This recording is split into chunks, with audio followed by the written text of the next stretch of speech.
நண்பர்களே, இன்னைக்கு உழைப்பாளர் தினம். ஸோ நமக்கு நாமே உழைப்பாளர்கள் தின வாழ்த்துக்கள் சொல்லிக்குவோம். அடுத்தது, நம்ம எல்லாருமே உழைக்கிறோம். ஆணும் உழைக்கிறோம், பெண்ணும் உழைக்கிறோம், ஹவுஸ் ஒய்ஃபும் உழைக்கிறாங்க, வேலைக்கு போறவங்க அதோட அதிகமாக, வேலைக்கு போற லேடிஸ் அதோட அதிகமாக உழைக்கிறாங்க. எல்லாருமே உழைக்கிறோம். ஆனா ஒரு 10 வருஷம் கழிச்சு, 20 வருஷம் கழிச்சு, 30 வருஷம் கழிச்சு நமக்கு அதுல இருந்து என்ன ரிட்டர்ன்ஸ் வந்திருக்கு அப்படின்னு பார்த்தா பெருசா இல்ல. அத்தியாவசிய தேவைகளுக்கே பத்த மாட்டேங்குது, கடமைகளை முடிக்கிறதுக்கு பத்த மாட்டேங்குது. கடமைகள்னா நம்ம பிள்ளைங்களை வளர்த்தணும், ஸ்கூல் ஃபீஸ், அவங்களுக்கு உணவு கொடுக்கணும், உடை கொடுக்கணும், இருப்பிடம் கொடுக்கணும், ஸ்கூல் ஃபீஸ் கட்டணும், காலேஜ் ஃபீஸ் கட்டணும், அவங்களுக்கு கல்யாணம் பண்ணி வைக்கணும்.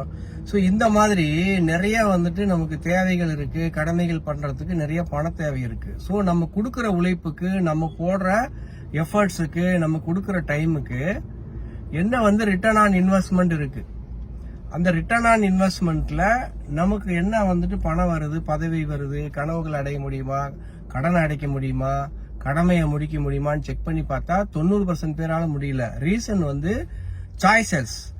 நம்ம என்ன ஆகணுங்கிறது நம்ம தான் சாய்ஸ் சூஸ் பண்றோம், நம்ம தான் தேர்ந்தெடுக்கிறோம். ஸோ நான் ஆரம்பத்துல இருந்தே சேல்ஸ், மார்க்கெட்டிங்கு, மக்களை அணுகிறது, அதன் மூலியமா ஸ்கில்ஸ் இம்ப்ரூவ் பண்ணேன்.